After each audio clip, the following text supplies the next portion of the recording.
আবার অঘটন, আবার সেই রাঙাপানি।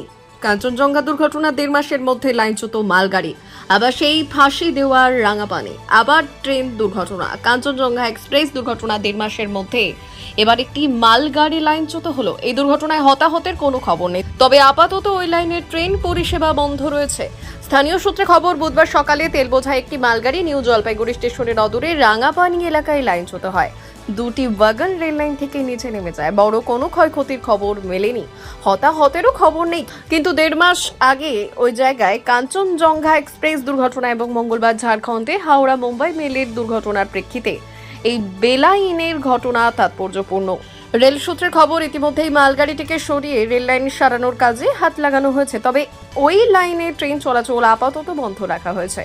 গত 17 জুন সোমবার আগরতলা থেকে শিয়ালদহের দিকে যাওয়ার পথে দুর্ঘটনার কবলে পড়ে কাঞ্চনজঙ্ঘা এক্সপ্রেস।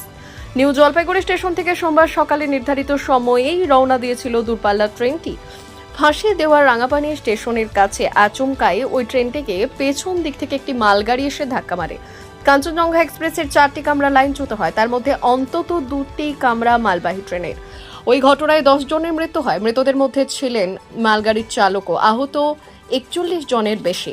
দুর্ঘটনার দিনই রেলের তরফে একাধিক কর্তা অভিযোগ করেছিলেন মালগাড়ির চালক সিগন্যাল মানেননি।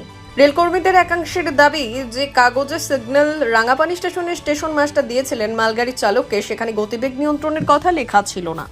ব্যুরো রিপোর্ট, উত্তরের প্রহরী।